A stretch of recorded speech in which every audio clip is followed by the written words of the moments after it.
নেশা, মন তো জানে না কারণ বারণ, মন তো মানে না। হ্যালো বন্ধুরা, কেমন আছো সবাই? আশা করছি তোমরা সবাই ভালো আছো, আর আমিও ভালো আছি। গতকালকে মারিয়ার ভিডিওটা দেখে মাথায় সেট করে রেখেছি কি কি ঠিক বলতে হবে, কি কি বিষয় নিয়ে বললে ভিডিও টু ভিডিও টপিক করা হয়ে যাবে। এবার তার মধ্যে কিছু পার্সোনাল অভিজ্ঞতা তো অ্যাড করতেই হবে। অ্যাড না করলে ভিডিও টু ভিডিও যেটা দেখছি সেটা তোমাদের কাছে প্রেজেন্ট করতে পারবো না, লিঙ্ক প্রতিস্থাপন করতে পারবো না, মানে যোগসূত্র স্থাপন করতে পারবো না। তো সেটা নিয়ে ভিডিও করব ভাবতে ভাবতেই আজকে আরো একটা ভিডিও মারিয়া পোস্ট করেছে। তোমাদেরকে তো বলেইছি যে ভিডিও টু ভিডিও হবে, আর কন্ট্রোভার্সির মতন কন্ট্রোভার্সি হবে। নো পার্সোনাল গ্রাজেস, নো মনের কষ্ট, নো অপমান, হ্যাঁ মানে ওদের করা অপমান, ওদের দেওয়া কষ্ট সেই সমস্ত কোনো কিছু আমার কন্ট্রোভার্সির মধ্যে প্রভাব ফেলতে পারবে না, এটা তোমাদেরকে বলে দিয়েছি। এদেরকে নিয়ে ভিডিও করার আগে রিমকে দুটো উত্তর দিই। হ্যাঁ রে রিম, কি রে, কন্ট্রোভার্সি করতে হবে, শুকে নিয়ে দুটো কথা বলতে হবে, তাই বমি করে দিলাম, হয়ে গেল তাই না? আমি বলেছি জাস্ট দিদিকে যে তোমার ভাই তোমাকে বলছিল, তুমি কেন বলতে গেলে। আমি এটা বলিনি যে আমি বলেছি তার জন্য তুমি বলতে পারো। এটা কেন বলেছি, প্রশ্নটা কেন করেছি সেটা আগে বোঝার চেষ্টা কর। বুঝতে পেরেছিস? চোখগুলো বড় বড় করে পাকালেই যে তুই সবকিছু বুঝে গেছিস এমনটা কিন্তু একদম না। জাস্ট দিদি নিজের মুখে বলেছিল যে সে তার কাছে সম্পর্কটা ম্যাটার করে। তার ভাই যদি তার সাথে দুচ্ছাইও করে তাও কিন্তু সে তার দিক থেকে যে সম্পর্কটা স্থাপন করেছিল সেটা মেনটেন করবে। তোকে একটা উদাহরণ দিয়ে তোর মাথাতে ঢুকিয়ে দেওয়ার চেষ্টা করব, ঠিক আছে? চেষ্টাটাকে বৃথা করে দিস না। যদি কোনো লজিক থাকে আমার যুক্তি কাটার চেষ্টা করবি, যুক্তি দিয়ে যুক্তি কাটার চেষ্টা করবি, জাস্ট অ্যাওয়েই বলতে হবে, বলে দিবি না, ঠিক আছে? সেটা হলো জাস্ট দিদি সবসময় বলেছিল যে এই তো মিনার ব্যাপার বলে দিল বলে, ঠিক আছে? এরকমটা বহুবার বলেছে, বাট আমার মুখ থেকে এমন কোনো তথ্য আমি বের করিনি যেটা কিনা ওয়াইটির লোক জানে না। এমন কোনো গোপন জিনিস। হ্যাঁ, শুধু এইটুকু বলেছি যে আসল সত্যি ঘটনাগুলো যখন জানতে পারবে না, যে কেন আমি মিনার বাবা মার উপরে খেপে যাই, তখন তোমাদের পায়ের তলা থেকে মাটি সরে যাবে। কারণ আমি জানতাম যে ওর বাবা মা লিখিত পরিতভাবে মিনাকে ত্যায্য কন্যা করেছে, কিন্তু আমি কোনোদিনও সেগুলোকে খোলসা করিনি। সুদীপ্ত বলেছে, তারপরে গিয়ে আমি বলেছি হ্যাঁ এই বিষয়গুলো আমি জানতাম। আমি শুধু মন্দিরা সোমনাথের বিষয়টা নিয়ে আমি বলেছিলাম, সেটা তো আমি স্বীকার করি, আমি সবসময় স্বীকার করি যে ওই সময় আমি যেভাবে পরিচালিত হয়েছিলাম সেটা আমার হওয়াটা উচিত হয়নি, এবং তার জন্য আমাকে কিন্তু কোর্টের দ্বারস্থ হতে হয়েছিল, ঠিক আছে? আমাকে কোর্টের দ্বারস্থ হতে হয়েছে, সেটা করেই তারা ক্ষান্ত থাকেনি। এই জাস্ট দিদিকে ধরে এক পক্ষ গিয়ে তাদের কাছে পেশ করে, মানে কি বলে ওটাকে, অফার দিয়েছে, তা তো না। মন্দিরারাও চেয়েছিল যে আমাকে আরো বাজেভাবে শেষ করতে, তার জন্যই তো এদের মেলবন্ধনটা হয়েছিল, তাই না? তো জাস্ট দিদি যেখানটায় আমাকে শেষ করার জন্য যারা অলরেডি আমার উপরে স্টেপ নিয়ে রেখেছে তাদের কাছে আবার গিয়ে অ্যাপ্রোচ করেছে যে একে আরো বাজেভাবে শেষ করা যায় কিনা, তাহলে তার শাস্তি চাইবো না আমি? তার শাস্তি চাইবো না? দেখ, তোর অনেক কুকীর্তি হয়তো জাস্ট দিদি জানে, বেফাস বলে দেবে। ওই যে বলতে বসেছিল না, বলে দেবো তোর বরের সঙ্গে এই, তোর ছেলেরা এই, মানে তোর ছেলেরা বলেছে, তুই সত্যি কথাটা বলে দিয়েছে, তার মানে তুই মিথ্যেবাদী। এমনটা ভাবিস না যে তোর ছেলেদেরকে নিয়ে কোনো খারাপ কথা বলছি, পুরোটা ক্লিয়ার করে দিলাম, নতুবা তো এখানে আমাকে খারাপ ভাবার জন্য একেবারে হ্যাঁ করে বসে থাকে, ঠিক আছে? তো তুই বলতে পারবি না, সেটা তোর ব্যাপার। আমি কি বলছি না বলছি সেটা আমার ব্যাপার। আমি যদি জাস্ট দিদির এই ভণ্ডামির জন্য ম্যাডামের কাছে বলি যে উচিত শিক্ষা দিন, সেটা সম্পূর্ণ আমার ব্যক্তিগত ব্যাপার। আমার তো মনে হয় এখন ম্যাডামের উচিত তোর বিরুদ্ধেও স্টেপ নেওয়া। কেন বলতো?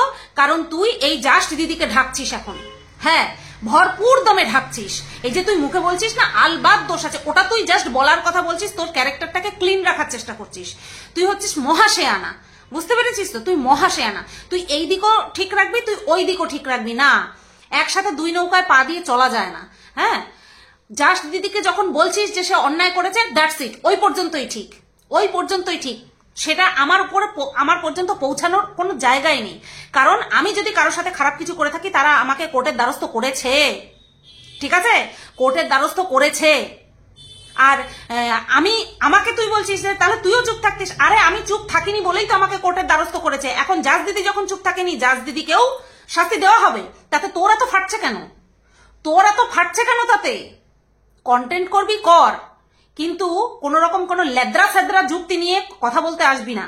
ম্যাডামের উচিত তোর বিরুদ্ধেও একেবারে যথেষ্ট প্রপার শাস্তি দেওয়া, তোকেও করা উচিত, কারণ তুইও আমার বিরুদ্ধে গেছিলিস, আমার বিরুদ্ধে আর আরেকজনের বিরুদ্ধে গেছিলিস, তোকেও প্রপার শাস্তি দেওয়া উচিত, বুঝতে পেরেছিস? তুই গাছেরটাও খাবি তলারটাও কুড়াবি, তুই হচ্ছিস এমন খুঁড়াপাতি দিমাগ নিয়ে চলিস, কিন্তু তুই বুঝিস না যে তোর এই চালাকি সবাই বুঝতে পারি, আমরা প্রত্যেকে বুঝতে পারি। তাই আমি বলেছি যে তার বলাটা উচিত হয়নি, কারণ সে বুক বাজিয়ে বলেছিল, জাস দিদি বুক বাজিয়ে বলেছিল যে আমার কাছে সম্পর্ক ম্যাটার করে, আমি যখন সম্পর্ক পাতাই তখন এইভাবেই পাতাই, দুদিন পরেই লাথি খেয়েছে। তাকে সেটা কি আমার জন্য খেয়েছে? কেন সে তার পণ ভেঙে এখন যাকে ভাই ডেকেছে এক সময় তাকে রামছাগল বলতে বসেছে? তাকে রামছাগল বলছে।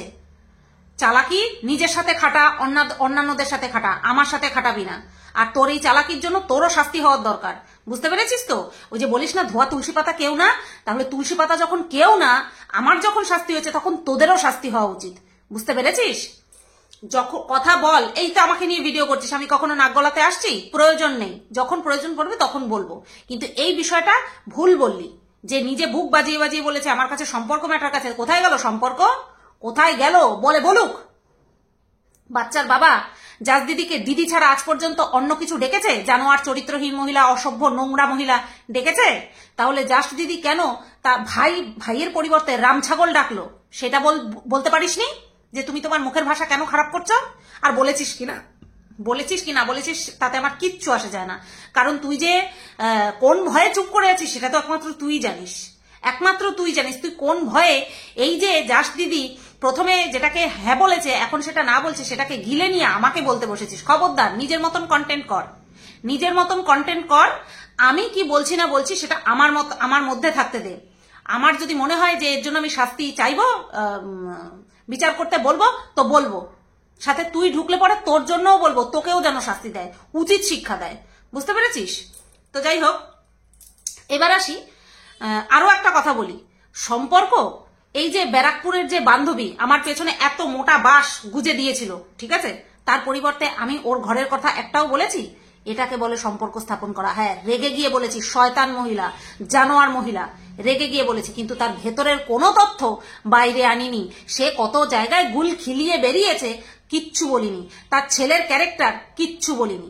এটা হচ্ছে সম্পর্ক স্থাপন, যে রেগে গেলেও নিজেকে আটকে রেখেছি, বুঝতে পারলি? তো যাই হোক, এবার চলে আসি মারিয়ার বিষয়। আচ্ছা, মারিয়া গতকালকে দেখলাম যে বাজার করেছে, পয়সা পেয়েছে, মাসের মায়না পেয়েছে ইউটিউব থেকে, বাজার করতে গেছে। দাঁড়াও তো একটু ফ্যানটা ছেড়ে আসি। হায় কারেন্ট নাই, কখন গেছে টেরও পাইনি।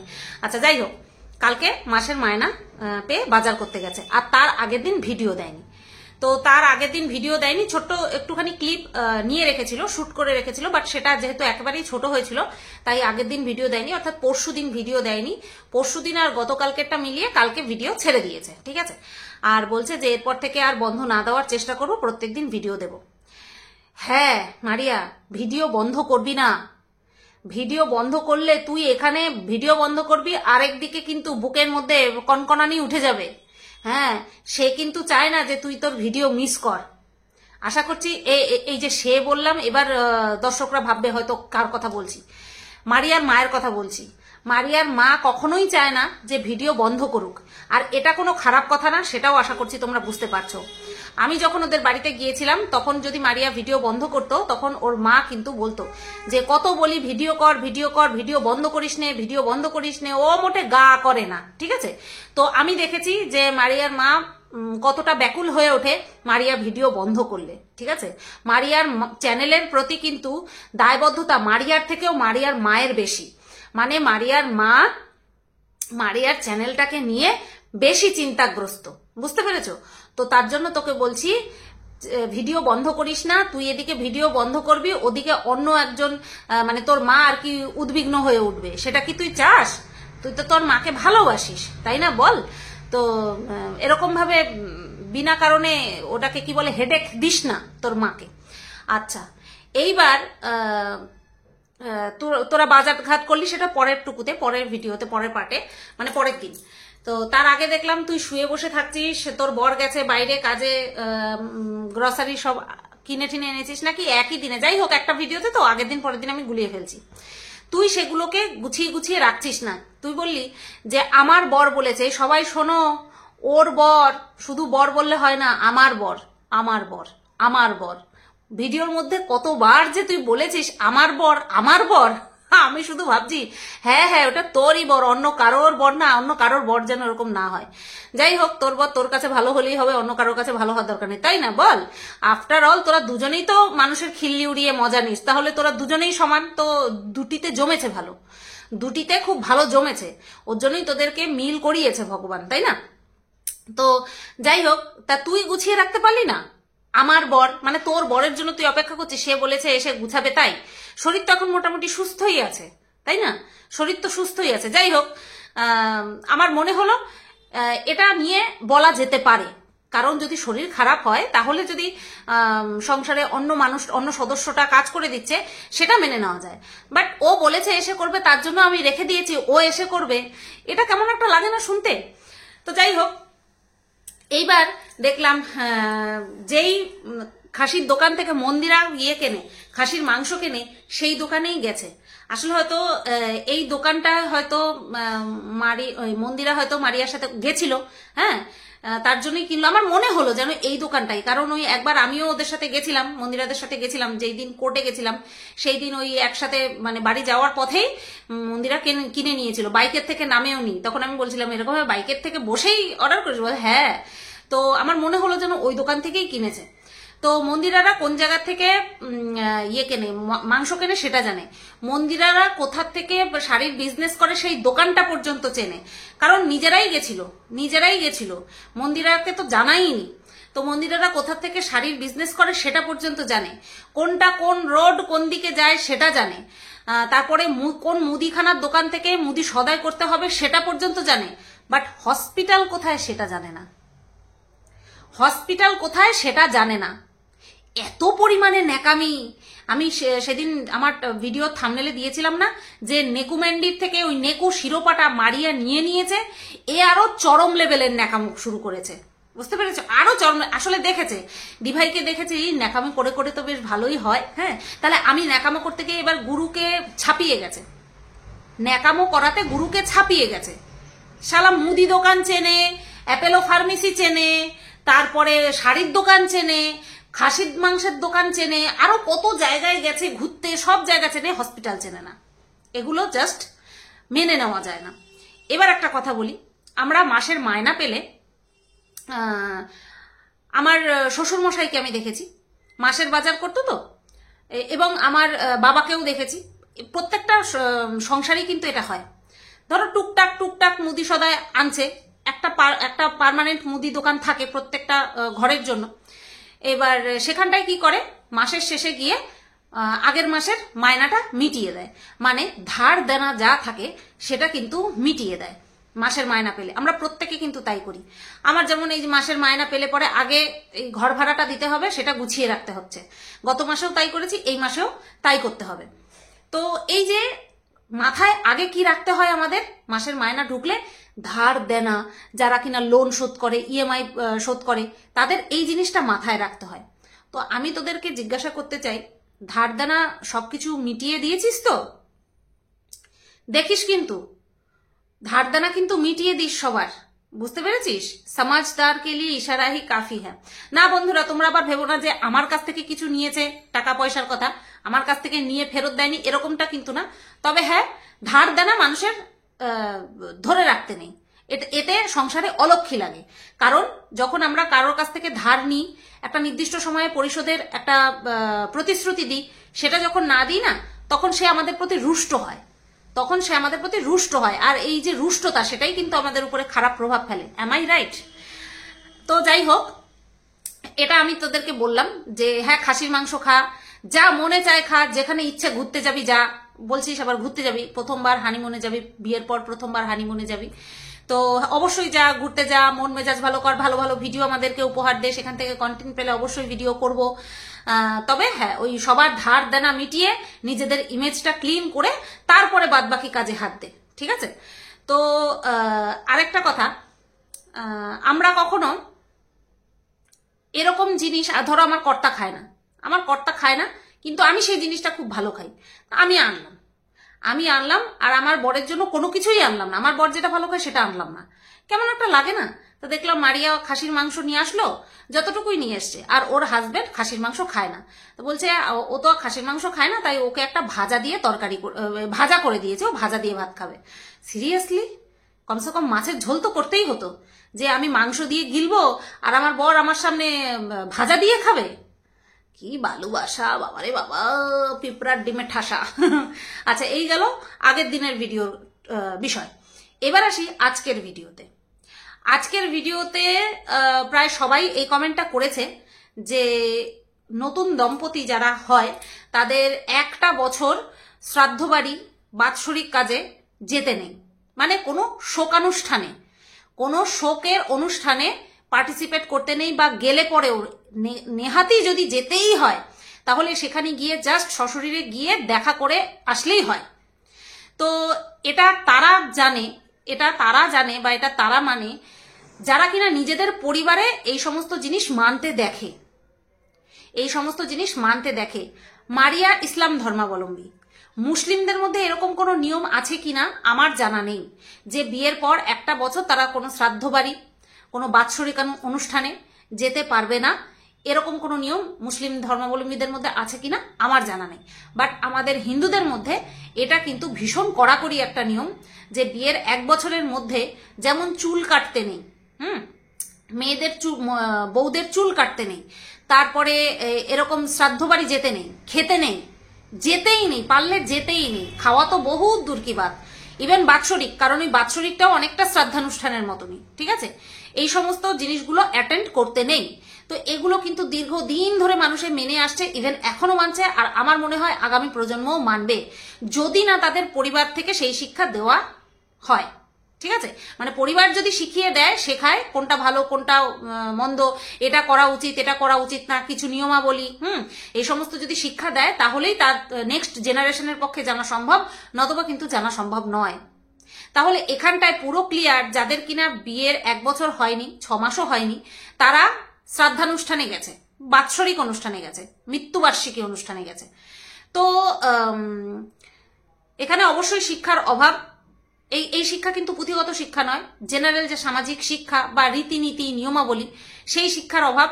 এই কারণেই বললাম প্রথমে যে মুসলিমদের মধ্যে এরকম নিয়ম আছে কিনা জানি না, কারণ মারিয়া মুসলিম, কিন্তু তার হাজবেন্ড সে তো হিন্দু ধর্ম থেকে বিলং করে। তাহলে সে জানে না যে বিয়ের 1 বছর হয়নি, আমাদের উচিত না শ্রাদ্ধ বাড়িতে যাওয়া, না কোনো আত্মীয় স্বজনের মধ্যে পড়ে যে কেউ যেতে পারছে না, আমরা গিয়ে একটুখানি দেখা করে আসি, এরকমও না। একই ফ্ল্যাটের মধ্যে থাকে কোনো মহিলা, তার হাজবেন্ডের মৃত্যুবার্ষিকী, সেখানে সেই নিমন্ত্রণ অ্যাটেন্ড করেছে। বলিহারি। এখন দেখতে পেলাম যে সমস্ত নিয়মকে সাইডে রেখে কি করলো, বাৎসরিক অনুষ্ঠানে গেল। দেখো, কর্মফল বলে একটা বিষয় আছে, সে তুমি মৃত্যুবার্ষিকী অনুষ্ঠানে যাও, শ্রাদ্ধানুষ্ঠানে যাও বা না যাও, তোমার কর্ম যদি ভালো থাকে তাহলে তোমার ফলটাও ভালো আসবে। কিন্তু কিছু বিষয় থাকে যেগুলোকে কিনা আমাদের মানতে হয়। এরকম অনেক মানুষ আছে যারা ধরো রাতে খারাপ কাজ করে আর দিনে এসে হরির নাম করে, তারা কি তাদের কর্মফল থেকে বিচ্যুত থাকবে? তাদের অবশ্যম্ভাবী পেতেই হবে, তারা যেরকম কাজ করছে সেরকম ফলই পাবে। তো ঠিক সেরকমই ওরা এখন কোনো নিয়মের ধারই ধারছে না, কোনো নিয়মের ধার ধারছে না। যতটুকু ভিউয়ার্সরা বুঝিয়ে দেয়, বলে দেয়, ততটুকু পালন করে, বাদ বাকি আর করে না। তো এটাও দেখলাম প্রত্যেকটা মানুষ লিখেছে, দেখা যাক নেক্সট দিন কি বলে। হয়তো বলবে ভুল হয়ে গেছে, আমরা জানতাম না, আমরা বুঝতে পারিনি, আমরা চলে গেছি, এরকমটা আর হবে না। মানুষে জিজ্ঞাসাও করে বড়দের কাছে জিজ্ঞাসাও করে, তাই না? একটা ছেলে, আমাদের সমাজে যেইভাবে ছেলে আর মেয়েদের মধ্যে ভেদাভেদ করা হয় না, তাতে করে একটা ছেলের পক্ষে সমস্ত নিয়ম জানা সম্ভব না, কিন্তু একটা মেয়ে সমস্ত নিয়ম জানতে পারে। আবার ওইখানটায় ওই যে ধর্মের ব্যাপারটা চলে আসে। তো আমি আজকে এই ভিডিওটার থ্রুতে তোমাদের কমেন্টের মাধ্যমে জানতে পারবো যে তোমরা যারা ভিন্ন ধর্মাবলম্বী আছো, ধরো মুসলিম আছো, খ্রিস্টান আছো, যারাই আছো, তারা বলে আমাকে জানাতে পারবে যে হ্যাঁ আমাদের মধ্যেও এই নিয়ম আছে, বা না আমাদের মধ্যে এরকম কোনো নিয়ম নেই, আমিও জানতে পারবো। ঠিক আছে, এই তো গেল যেটা নিয়ে হিউজ পরিমাণে ওদেরকে সবাই কমেন্ট করেছে সেই বিষয়টা। এবার রাত্রেবেলা সন্ধ্যাবেলা পেঁয়াজি ভেজেছে। এই দুদিন আগে না পেটের ব্যথায় খুব ভুগছিল, পিসিওডির কারণে পিরিয়ড নর্মালি হয় না, প্রত্যেক মাসে মাসে হয় না, ওষুধ খেয়ে হওয়াতে হয়। তো আমরা সবাই বলেছিলাম যে পিসিওডি থাকলে পরে ওয়েট কন্ট্রোলে রাখতে হয়, হাইট অনুযায়ী ওয়েটটাকে ম্যানেজ করে চলতে হয়, মেনটেন করে চলতে হয়, প্লাস ফাস্ট ফুড খাওয়া যায় না, বাইরের খাবার যত পারো কম খাও, ঘরের খাবার তেল মশলা ছাড়া যত বেশি মেনটেন করে চলা যায় সেরকম ভাবে চলো। অথচ কি দেখলাম, দুপুরবেলায় নিমন্ত্রণ বাড়িতে খেলো, নিমন্ত্রণ বাড়িতে নিশ্চয়ই বাড়ির মতন হালকা করে না, যতই হালকা করুক না কেন নিমন্ত্রণ বাড়ি রান্নাই হয়।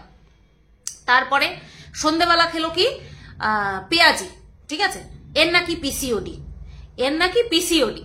আচ্ছা, রাত্রেবেলা তো লেটেস্ট, রাত্রেবেলা মারিয়া বলছে মিথ্যে কথার ধরন শোনো, মানে ধরা পড়ে যায় এমন ভাবে মিথ্যে কথা বলছে রাত্রেবেলা এক তরকারি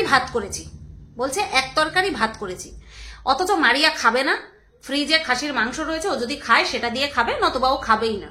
আচ্ছা, ওর বর খেতে বসেছে, একটা প্লাস্টিকের বাটিতে, ওটাকে কন্টেনারই বলে, প্লাস্টিকের কন্টেনারে একটা ডাল দেখলাম, ঠিক আছে, ডাল দেখলাম, আর একটা বাটির মধ্যে দেখলাম পুঁই শাকের চচ্চড়ি চিংড়ি মাছ দিয়ে।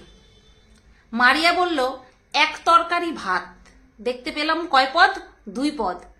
এটাও তো ছাড়ো, লেটেস্ট ঘটনা হচ্ছে যে রান্না করেছে সে বলতে পারছে না ওটা কি, আর এটা কি, চিংড়ি মাছ দিয়ে পুঁই শাক। যে রান্না করছে সে জিজ্ঞাসা করছে যে এটা কি। এখানে পুরো পরিষ্কার যে ওই রান্নাটা কেউ